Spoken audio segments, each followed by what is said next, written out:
laisse le Saint-Esprit vraiment se manifester en nous. Et nous recevons la pensée de Christ. Et il y a l'amour et l'unité. Amen. Ce n'est pas quelque chose qu'on peut faire par nos propres forces. C'est quelque chose que le Saint-Esprit nous donne, que Dieu nous donne. Et c'est un cadeau. Vraiment. Amen. Amen. Voilà, je vais continuer mon message sur la nouvelle création et le salut. Nouvelle création. Le salut, ça nous permet d'être une nouvelle création. Si nous acceptons le salut de Dieu, ça nous permet d'être une nouvelle création. Et ici, je pense que la plupart, peut-être tous, sont sauvés. Moi, je suis certain que je suis sauvé. J'ai l'assurance du salut. Et c'est important d'avoir l'assurance du salut. Très important. Si tu crois dans ton cœur que Christ est ressuscité, si tu le confesses de ta bouche, qu'il est le Seigneur, le Sauveur, tu seras sauvé. Amen. Donc, la nouvelle création, le salut. Le salut, c'est quoi le salut?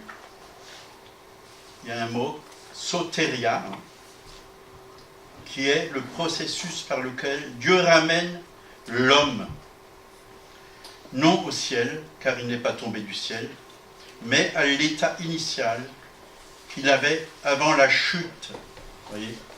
Avant la chute. L'homme a chuté. Pourquoi chuter? Dieu l'avait placé sur la terre pour régner. Pour régner. Il était comme un roi pour gouverner ce monde. La terre, il l'a donnée au Fils de l'homme, dit la parole de Dieu. C'est-à-dire, il l'a donné à Adam pour régner sur les animaux, pour dominer sur les animaux. Mais comme Adam a désobéi à Dieu, il a légué le règne qu'il avait au malin, à cause du péché. Et aujourd'hui, c'est les animaux qui règnent sur l'homme. Vous voyez, les bêtes sont devenues sauvages. Un chien peut nous mordre. Et ainsi de suite.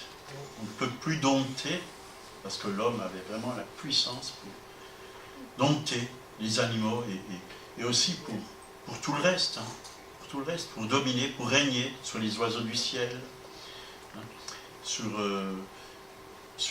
les poissons qui étaient dans la mer, et sur tout ce qui était sur la terre, les arbres, toutes choses.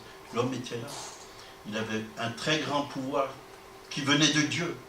Et l'homme devait rester connecté à Dieu, au roi des rois.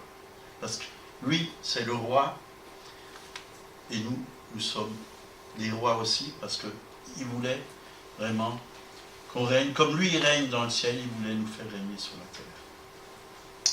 Et il avait un mandat, l'homme avait un mandat de gouverneur sur la terre.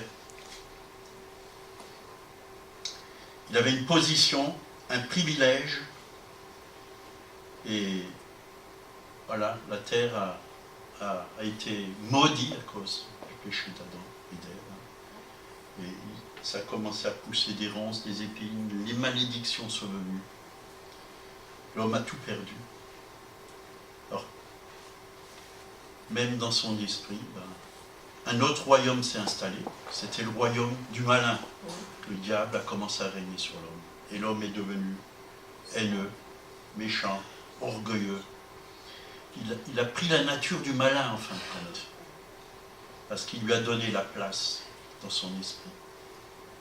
Mais Jésus est venu, il y a à peu près 2000 ans, peut-être plus. C'est le Rédempteur. Il y a eu la rédemption pour nous.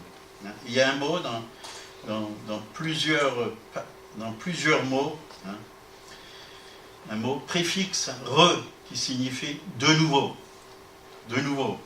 Voici quelques-uns. Rédemption. L'acte par lequel une personne paye un prix pour racheter ce qui lui appartenait déjà auparavant. Jésus est notre Rédempteur. Il nous a rachetés. Des griffes du malin, Et ça, c'est formidable. Hein.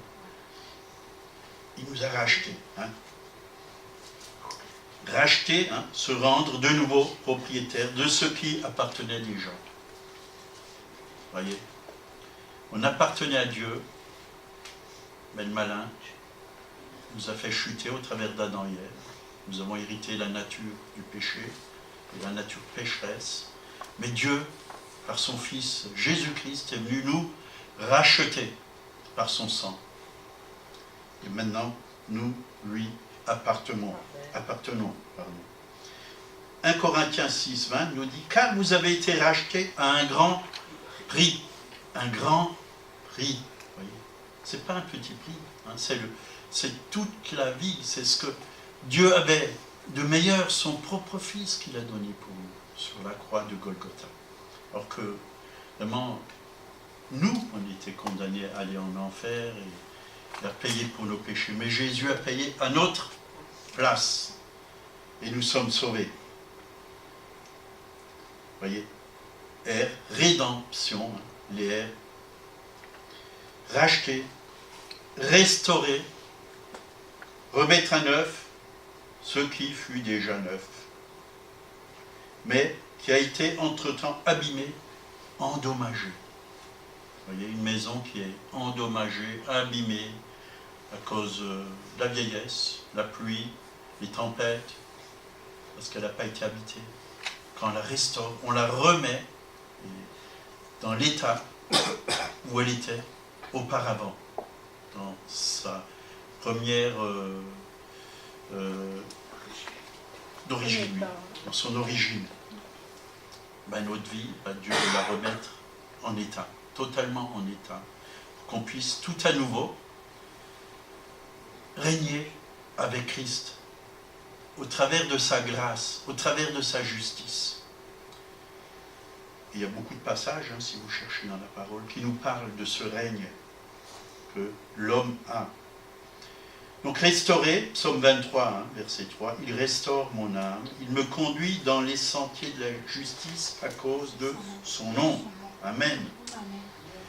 Renouvellement de l'intelligence, un renouvellement de l'intelligence, remise à neuf d'une intelligence qui, entre-temps, a été affectée. Vous voyez, nos pensées, ils ont été détournés de Dieu, rebellés contre Dieu. On a eu toutes sortes de mauvaises pensées, et ça c'est sûr. Hein. Aujourd'hui, les gens sont haineux, sont orgueilleux, sont méchants, et ce qu'ils ont dans leurs pensées, ça sort par leurs paroles, mais aussi par leurs actes. Et on voit les dégâts. Vous voyez les manifestations, toute cette révolte qu'il y a dans le cœur de l'homme, ou dans les entreprises parfois, ou même dans les églises. Et Dieu veut restaurer notre intelligence. Dieu veut nous donner sa façon de penser. Dieu veut qu'on voie comme lui voit l'Église. Et lui, il ne la voit pas comme nous. Nous, on la voit parfois avec des yeux peut-être religieux ou autres, déformés parce qu'on nous a enseigné mal ce que c'est que l'Église. L'Église, vous savez ce que c'est que l'Église? Jésus est la tête et le peuple c'est son corps. C'est un rassemblement d'hommes et de femmes. Ce n'est pas un tas de pierres, hein, mais c'est des pierres bien emboîtées les unes les autres et qui fonctionnent ensemble. Et qui sont unies ensemble par l'amour. C'est ça l'Église. Jésus est la tête. L'Église c'est Christ. Si Christ est la tête, ben le corps, il appartient à Christ. C'est aussi Christ. L'Église c'est Christ, la tête et le corps. L'Église participe à la vie de Christ. Alléluia. Amen. Nous sommes son corps, on l'a chanté pendant la Sainte Seine. Nous recevons sa vie, la même vie que Jésus coule en nous. Et laissons-la couler, jour après jour. N'acceptons pas d'autre chose. L'ennemi aimerait faire couler en nous des choses qui ne sont pas du royaume de Dieu. Quand Adam était dans le royaume de Dieu, tout fonctionnait très bien. Il avait une grande intelligence. Il a donné le nom aux animaux, aux plantes. il avait une très grande intelligence qui venait vraiment du Saint-Esprit et qui venait vraiment de Dieu. Il avait une culture du royaume. Et quand il s'est détourné de Dieu par le péché, ben, il a eu une nouvelle culture en lui qui est venue, c'est celle du royaume des ténèbres. La rébellion. La rébellion. Et Dieu veut nous ramener dans cette culture du royaume. C'est important que nous puissions vraiment laisser le royaume de Dieu s'installer en nous. On ne peut pas l'installer par nos propres forces. C'est le Saint-Esprit qui installe le royaume de Dieu en nous, parce que c'est lui le gouverneur. C'est lui qui apporte le royaume. Sans le Saint-Esprit, il n'y a pas de royaume. Donc, renouvellement de l'intelligence. Ne vous conformez pas au siècle présent, mais soyez transformés. Voyez, transformés par le renouvellement de l'intelligence, afin que vous discerniez quelle est la volonté de Dieu, ce qui est bon, agréable et parfait. Voilà la volonté de Dieu, c'est bon, agréable et parfait. Mais pour que nous puissions vraiment avoir nos pensées renouvelées, nous devons vraiment chercher la face de Dieu, être en communion avec Dieu, mais aussi lire sa parole et la mettre en pratique. Donc, renouvellement, revenir. Donc, Malachie nous dit, chapitre 3, verset 7, « Depuis le temps de vos pères, vous vous êtes écartés de mes ordonnances. Vous ne les avez point observées. Revenez à moi, et je reviendrai à vous, dit l'Éternel des armées. » Revenir. Revenir. Et comment on peut revenir au Seigneur, hein? En se tenant vraiment devant lui et en cherchant sa face. Seigneur, je viens à toi, de tout mon cœur. Je viens devant le trône de ta grâce. Et revenir. Que nos cœurs puissent vraiment s'aligner sur son cœur.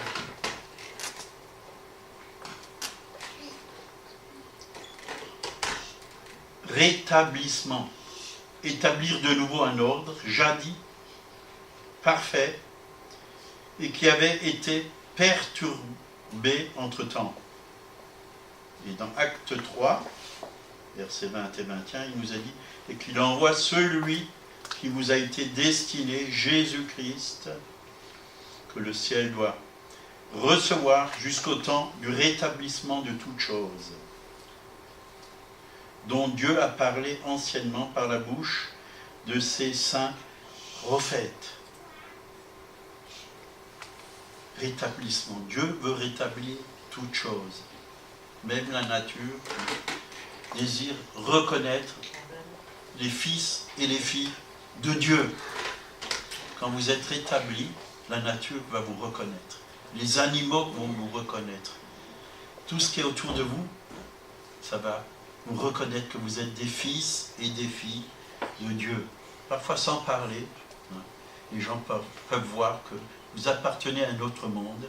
Vous n'appartenez pas au monde des ténèbres, mais en vous, il y a un monde qui est tout à fait autre, c'est le royaume de Dieu. Amen. Rien que par votre joie, par votre paix, par votre façon de vivre, par votre amour, qu'on peut voir Christ habite au cœur.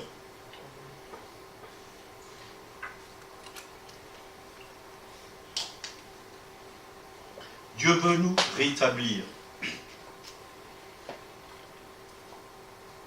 Donc ce préfixe « re » sous-entend que Dieu compte nous ramener à un état, une dimension qui existait déjà avant la chute. Et c'est vrai que personne ne vient au hasard, à Dieu. Pour ma part, je sais que ce n'est pas moi qui cherchais Dieu, c'est lui qui m'a cherché. Un jour, alors que j'étais dans un festival rock, Et juste avant d'aller à ce festival rock, une jeune fille m'avait donné un traité à Nîmes sur un banc, et qui parlait de Jésus, puis j'ai mis ce traité dans ma poche, et pendant le festival, c'était très ténébreux, je peux vous dire, j'ai même senti comme des mains comme ça, m'étouffer, quoi. Et là, c'est comme si Dieu me disait, tu es dans le royaume des ténèbres. Le diable existe, le mal existe, et tu es dans le faux. Et cette jeune fille qui t'a parlé, elle a raison. Et je suis sorti, et quand j'ai sorti ce traité, lu le nom de Jésus, il y a le Saint-Esprit qui est venu, une paix est venue, une joie, et le copain qui était avec moi, pareil. Et le copain qui était là, il a dit, on est certainement prédestiné à être enfant de Dieu. Par sa bouche, comme ça. Et c'est ce qui s'est passé.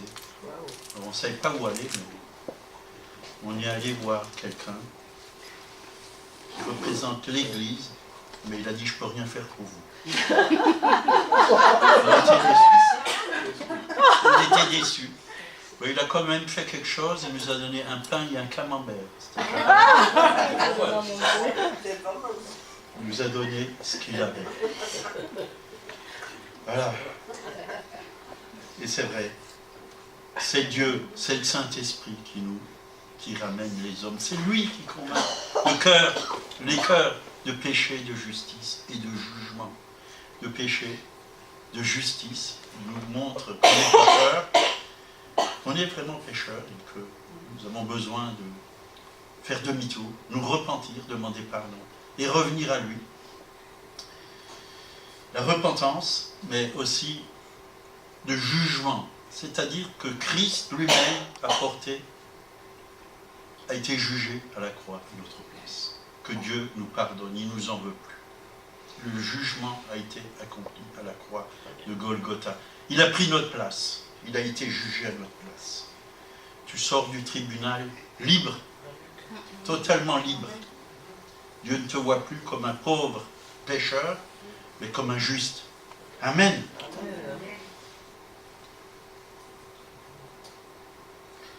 Philippiens, chapitre 2, verset 13.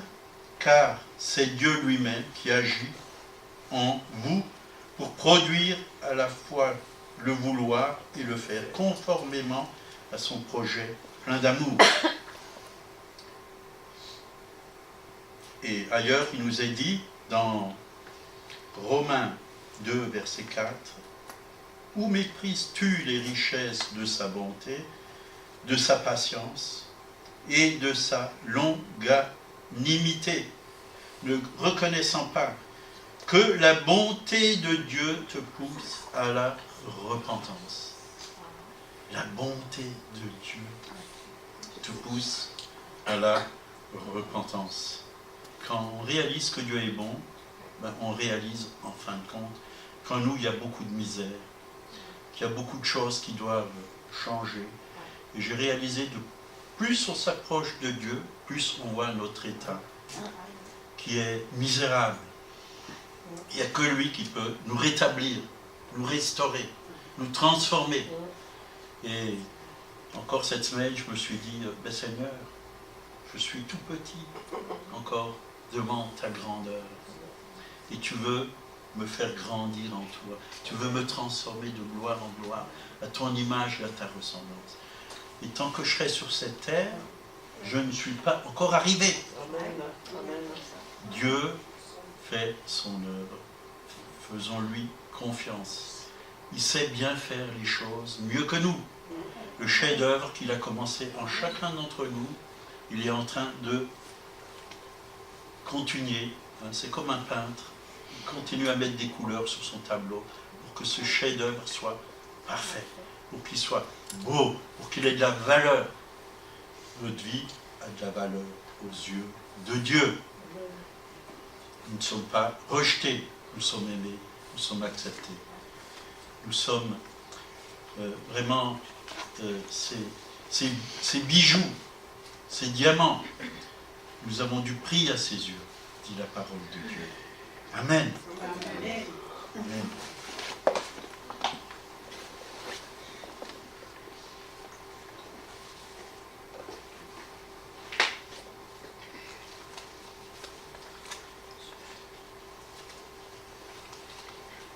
Et dans Jean 6, verset 44, il nous est dit, « Nul ne peut venir à moi si le Père qui m'a envoyé ne l'attire. Et je le ressusciterai au dernier jour. » Donc on ne peut pas se vanter de notre salut. C'est que le Père qui peut nous attirer à Jésus. Jésus est notre salut. D'ailleurs, Jésus veut dire sauveur. Sauveur. Un sauveur nous est né. C'est ça le sens de Noël. Un sauveur. Mais il ne veut pas être seulement le sauveur, il veut aussi être le Seigneur. Le Seigneur de nos vies. C'est-à-dire celui qui règne sur notre vie. L'accepter comme sauveur. Oui, il y en a beaucoup qui acceptent Jésus comme leur sauveur. Mais il y en a très peu qui l'acceptent comme leur Seigneur. C'est-à-dire, Seigneur, je te donne tout. Conduis-moi où tu veux. Fais de moi ce que tu veux. Dirige-moi dans ta volonté. Non ma volonté, mais ta volonté. C'est ça. Jésus, le Seigneur. Le Seigneur, c'est celui qui règne. Celui qui nous dirige. Celui qui nous a connus vraiment d'avance et qui a un plan et on veut absolument rentrer dans ce plan. Donc, on a été connus d'avance. Nous avons chanté, Abba Père, je suis à toi. Avant notre naissance, il nous connaissait déjà. J'ai médité là-dessus cette semaine. Déjà avant la fondation du monde, on était dans la pensée de Dieu. On était dans la pensée de Dieu. Dieu est le divin architecte. Et pour chaque personne, il avait déjà un plan parfait. Un plan parfait. Il avait déjà tout préparé pour nous. Il avait déjà un chemin pour nous. Un service pour nous. Il savait déjà tout à l'avance. Il a déjà tout planifié. Mais est-ce qu'on est rentré dedans? Est-ce qu'on est rentré? Certains rentrent, d'autres ne rentrent pas. Parce que il est dit dans Romains 8, versets 29 et 30, « Car ceux qu'il a connus d'avance, il les a aussi prédestinés à être semblables à l'image de son Fils, afin que son Fils fût le premier-né entre plusieurs frères. Et ceux qu'il a prédestinés, il les a aussi appelés. Ceux qu'il a appelés, il les a aussi justifiés. Ceux qu'il a justifiés, il les a aussi glorifiés. » Amen. Alors on va un peu étudier ces mots. Prédestiné, on va commencer par prédestiné. Donc, c'est Dieu qui nous a élus. C'est Dieu qui nous a choisis. C'est Dieu qui a voté pour nous. Prédestiné. Donc, dans la pensée de Dieu, avant la fondation du monde, il avait déjà tout préparé pour nous, qu'on puisse le connaître, vivre le salut, pleinement le salut. Il avait déjà un plan parfait pour nous. Donc, son plan, c'est que son image, l'image de son Fils, que Jésus est notre frère, comme on vient de le lire, Dieu veut vraiment que le Saint-Esprit vienne en nous et mette pleinement la vie de Jésus en chacun d'entre nous. Vous savez, faire les œuvres de Dieu, on ne peut que les faire par Jésus. Et c'est que Jésus qui peut faire les œuvres de Dieu au travers de nous. On ne peut pas les faire par notre propre force. Sinon, ça devient de la religion. Mais quand on laisse le Saint-Esprit nous diriger, c'est la vie de Christ qui s'exprime au travers de chacun d'entre nous. Et c'est ça qui est beau. C'est-à-dire, on lui fait totalement confiance. On laisse Christ vivre au travers de nous. On est passé par la mort. La croix, on a compris vraiment qu'on meurt avec Christ. Quand Jésus est descendu aux enfers, qu'il a vaincu l'ennemi, on était en Christ déjà, avant la fondation du monde, et on a vaincu avec Christ le malin. C'est pour ça que Dieu nous appelle que nous sommes plus que vainqueurs. la foi qui triomphe du monde, c'est notre foi. Oui, la victoire qui triomphe du monde, c'est notre foi. Il nous a ressuscités ensemble, c'est marqué, hein, il nous a aussi fait asseoir ensemble dans les lieux célestes avec Christ, c'est-à-dire que la vie de résurrection est en nous. La vie du Christ ressuscité est en nous. Et nous devons vraiment être établis dans toutes ces choses, que nous puissions régner avec lui. Christ, il est où? Dans les lieux célestes. Il est dans les lieux célestes. L'Église, c'est son corps. Et les pieds, hein, il a tout mis sous ses pieds. L'Église, les pieds font partie de l'Église. Donc il a mis sous nos pieds l'ennemi et toutes les mauvaises choses. Et il nous a rendus vainqueurs avec lui. Et je crois qu'un bon enseignement, c'est important. Si on veut vivre une vie chrétienne victorieuse. Mais on apprend, bien sûr. On n'est pas tous les jours vainqueurs. Il y a des jours où on se laisse avoir par l'ennemi. Mais on est là pour se laisser conduire par Dieu.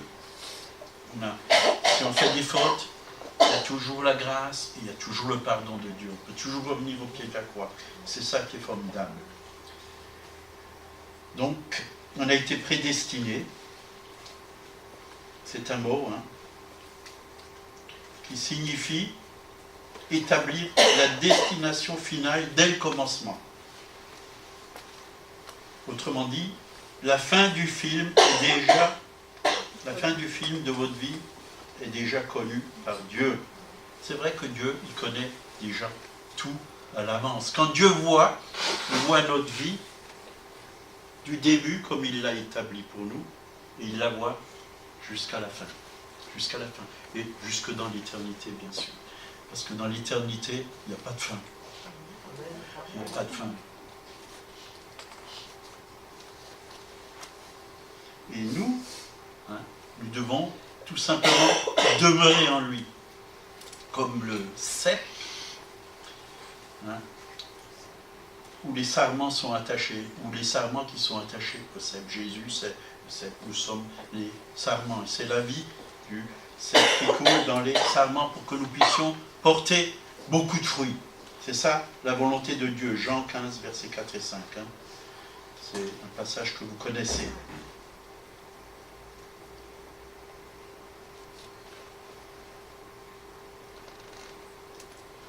Prédestiné. Bon, il y a plusieurs paroles, plusieurs passages qui en parlent, mais je n'aimerais pas tout vous dire. On a aussi été appelés, hein, appelés. Dieu nous a appelés. Jean 10, verset 16. J'ai encore d'autres brebis qui ne sont pas dans cette bergerie. Celles-là, il faut aussi que je les ramène. Elles entendront ma voix. Il y aura un seul troupeau et un seul berger. Jésus est le bon berger, le berger des bergers. Un seul troupeau.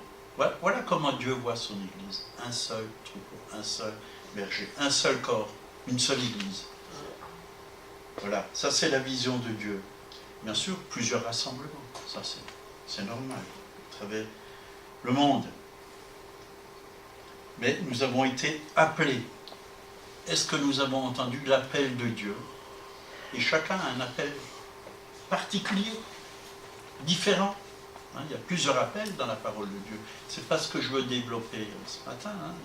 Il y a des apôtres, des prophètes, des pasteurs, des évangélistes, des docteurs, il y a des musiciens, il y a plein de choses dans la parole de Dieu. Il y a des diacres, il y a plein, toutes sortes d'appels. Et l'important, c'est de pouvoir découvrir l'appel que Dieu a pour nous. Chacun a un appel différent. Certains parmi les enfants, d'autres qui vont faire, qui vont peut-être aider, nourrir les pauvres, d'autres. Chacun a un appel différent. Il faut découvrir ce que Dieu veut personnellement pour chacun d'entre nous. Et quand on a un appel, ça se ressent dans notre cœur. C'est quelque chose qu'on a envie de faire. Que le Saint-Esprit vraiment nous donne envie de faire. Hein, d'autres partent en mission, hein, dans les pays lointains, en Afrique ou en Chine, en Russie, hein, dans les pays très froids, au pôle Nord. Merci Seigneur, je ne suis pas appelé là-bas, je n'aime pas le froid. Mais si Dieu m'appelle là-bas, je vais prendre un bon manteau. Hein. Mais on a tous un appel. Hein. Il a écrit dans Romains 8, verset 30, et ceux qu'il a prédestinés, il les a aussi appelés. Il les a aussi appelés. Donc,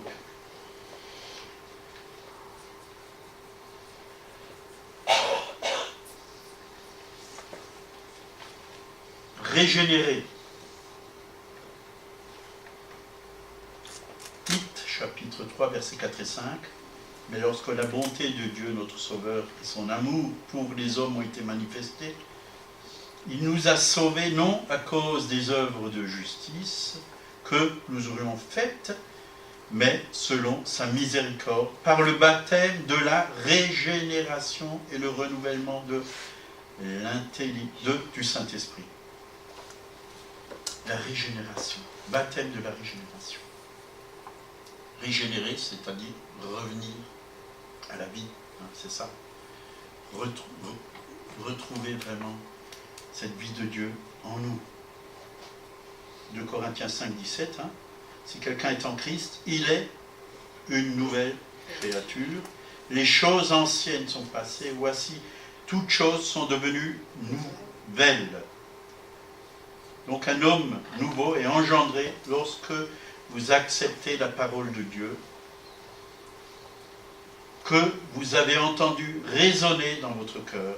C'est la régénération ou la nouvelle naissance.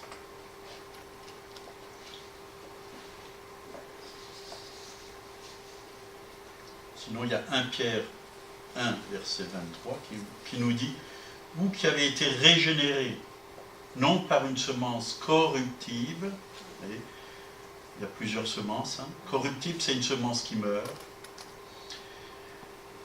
mais par une semence incorruptible, par la parole vivante et permanente de Dieu. Voilà ce que fait la parole de Dieu.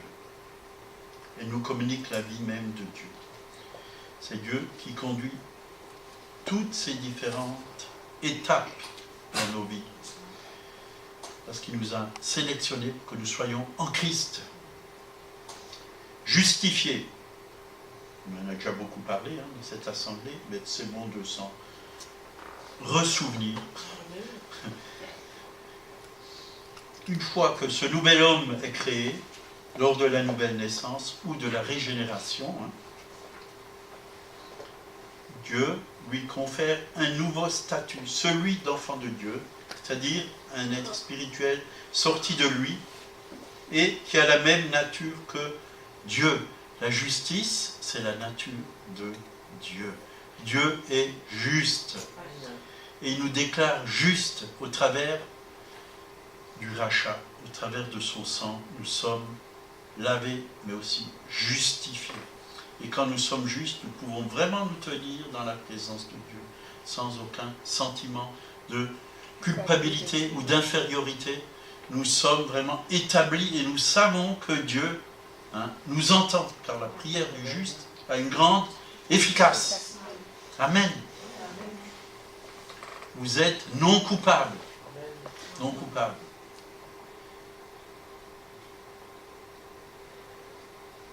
Et après, il nous a dit, toujours dans Romains 8:30, et ceux qu'il a prédestinés, il les a aussi appelés, ceux qu'il a appelés, il les a justifiés, ceux qu'il a justifiés, il les a glorifiés.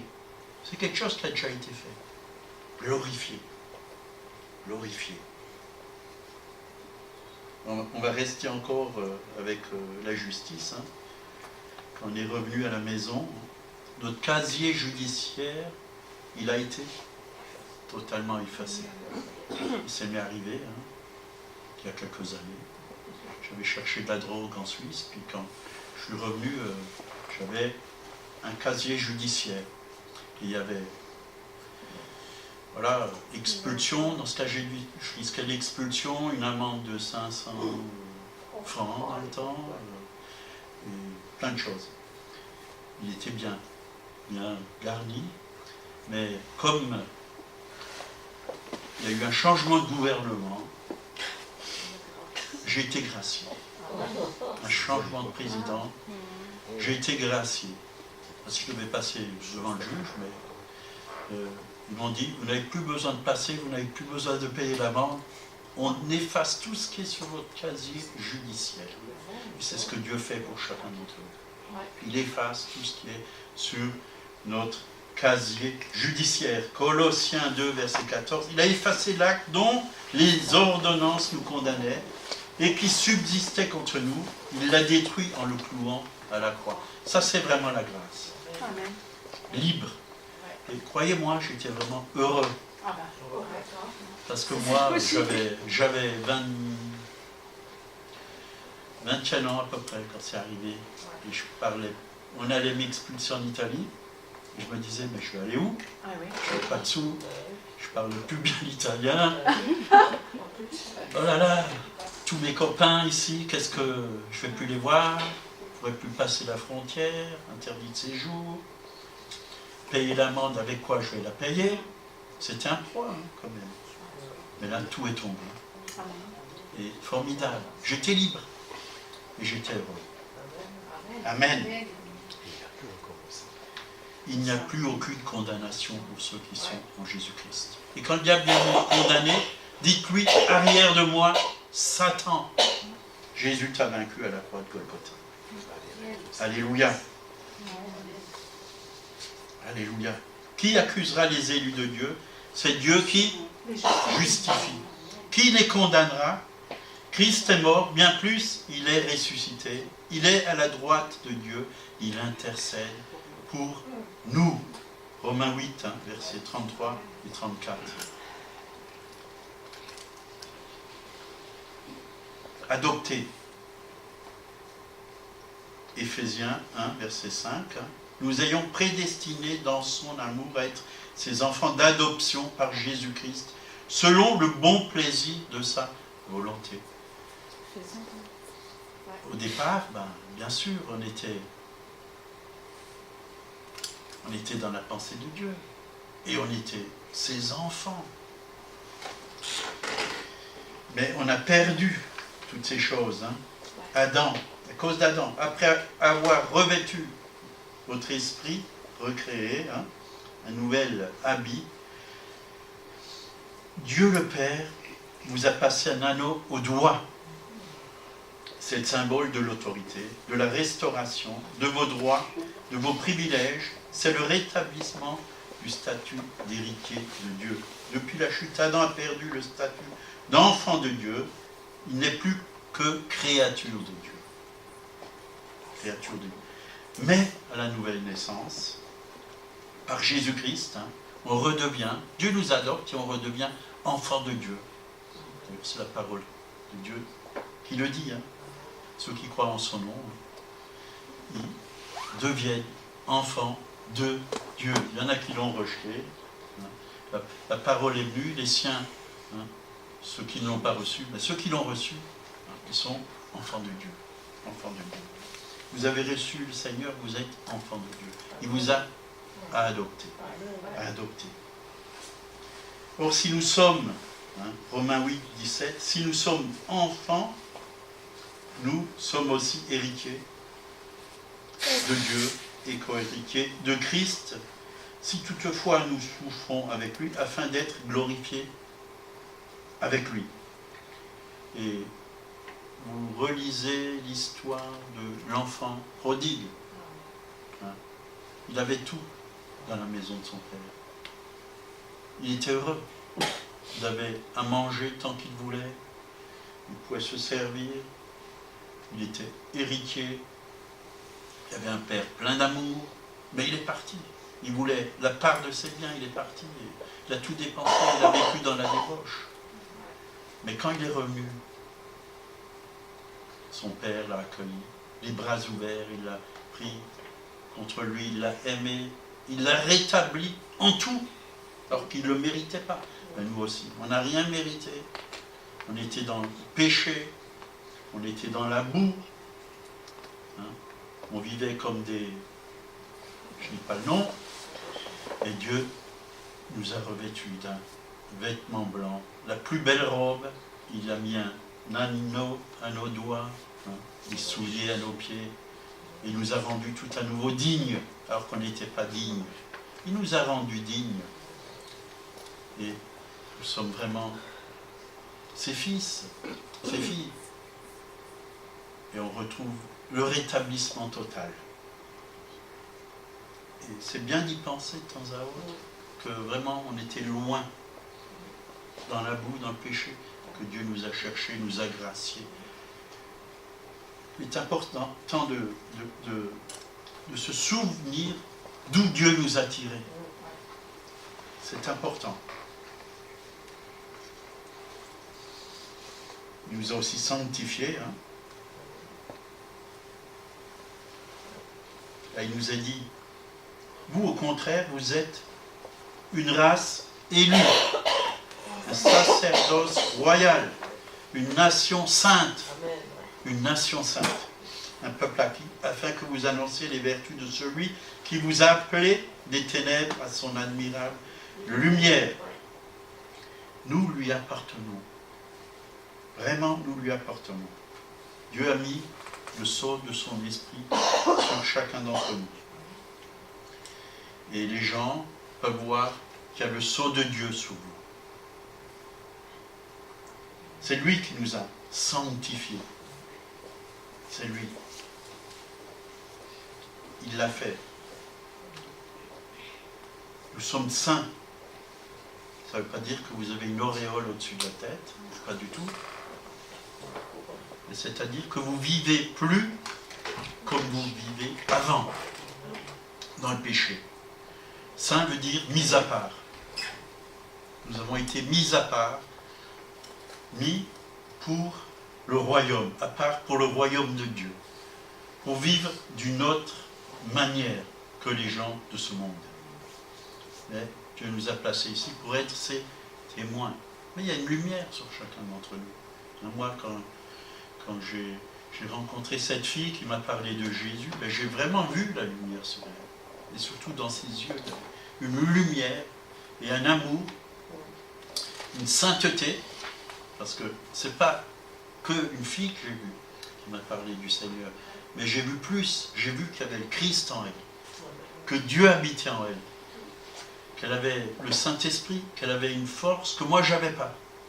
J'ai même essayé de la troubler pour voir si ça tenait bien la route, mais ça tenait bien la route. Ça ne l'effrayait pas. La paix est restée dans son cœur. La joie, l'amour est resté dans son cœur. Et j'ai dit à Dieu, si tu existes, j'aimerais une Bible. Et Dieu a renvoyé une fille, je ne sais pas si c'est la même, je ne m'en souviens plus, et m'a emmené une Bible. Au même endroit, au même banc. Quelques jours après. Parce que c'était une jeune femme qui s'est laissée sanctifier par le Seigneur et qui a obéi à Dieu. Si elle était là, dans ce lieu, ce n'est pas par hasard. C'est que quelqu'un avait besoin de Jésus. Et si vous êtes là, c'est parce que certaines personnes vous ont parlé, parce que vous avez reçu la bonne nouvelle, vous avez reçu l'évangile. C'est bon de répandre l'évangile, là où vous êtes. Cette semaine, j'ai pu le faire, hein, en train de travailler, puis chez un monsieur un peu âgé, puis il m'a dit, mais je peux vous demander quelque chose? J'ai dit oui, pas de problème. Quel est comment il va dire ça? Quel est le secret pour que vous soyez comme ça en paix et que vous avez la joie de vivre et heureux? Donc je dis, oui, je peux vous le dire, c'est Jésus. J'ai donné mon cœur à Jésus et je lui ai donné tout mon témoignage. Et pendant 3 jours, on a parlé de Dieu, du royaume de Dieu, du royaume des ténèbres aussi. Hein? Et il a reconnu que vraiment il y a 2 royaumes, qu'il y a le bien, qu'il y a le mal. Il a reconnu cela. Je lui ai offert mon livre et tout ça, quoi. Ben, je prie pour lui, que Dieu se révèle à lui. Sanctifié. Et on va finir par glorifier.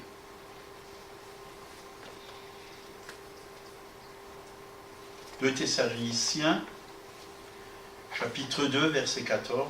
C'est à quoi il vous a appelé par notre évangile, pour que vous possédiez la gloire de notre Seigneur Jésus-Christ. Posséder la gloire. Dieu a mis sa gloire en nous. Et l'Esprit de Dieu, c'est un esprit de gloire. Et Jésus lui-même, il a dit dans Jean 17, 22, « Je leur ai donné la gloire que tu m'as donnée, afin qu'ils soient un comme nous sommes un. » Qu'est-ce qu'on fait avec la gloire de Dieu? On la manifeste. C'est pourquoi Dieu nous donne sa gloire, pour la manifester. S'il y a quelqu'un que vous connaissez autour de vous, qui ne connaît pas le Seigneur, parlez-lui de Jésus. S'il est malade, priez pour lui, et Dieu va manifester sa gloire. Ça sera toujours la gloire de Dieu, pas la nôtre. Parce qu'il est dit, je vous ai donné ma gloire. C'est la sienne. C'est la sienne. Elle n'est pas à nous. Dieu peut enlever cette gloire si on ne marche pas dans ses voies. Il peut l'enlever. Et nous devons rester connectés à lui, que la gloire de Dieu se manifeste. Si nous vivons dans le péché, on va étouffer l'Esprit de Dieu. N'attristez pas le Saint-Esprit de Dieu. C'est bien marqué. Et le Saint-Esprit sera toujours là, mais attristé. Il ne pourra pas se manifester. La gloire de Dieu, l'Esprit de gloire, il sera là, mais on ne pourra pas le manifester parce qu'on vit dans le péché. Et là, il nous a dit, dans Romains 8, 30, et ceux qu'il a justifiés, il les a aussi glorifiés.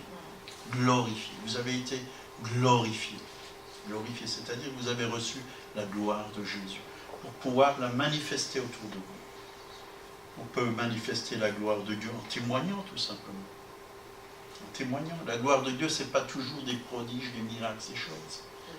La gloire de Dieu, c'est quand vous parlez de Jésus, quand vous parlez de la croix, quand vous parlez que vraiment le Fils de Dieu est venu et qu'il a versé son sang pour nous racheter, pour nous sauver. La gloire de Dieu, c'est Christ en vous qui se manifeste. C'est Christ au travers de votre regard. Les gens peuvent voir la gloire de Dieu. Au travers de votre amour, les gens peuvent voir la gloire de Dieu.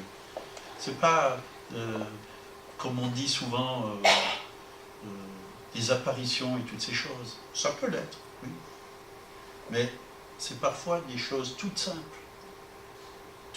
qui nous font voir vraiment que Dieu est grand, que Dieu est glorieux, que Dieu est puissant, que Dieu est bon. C'est des choses toutes simples. Et on va finir par 2 Timothée, chapitre 2, verset 12.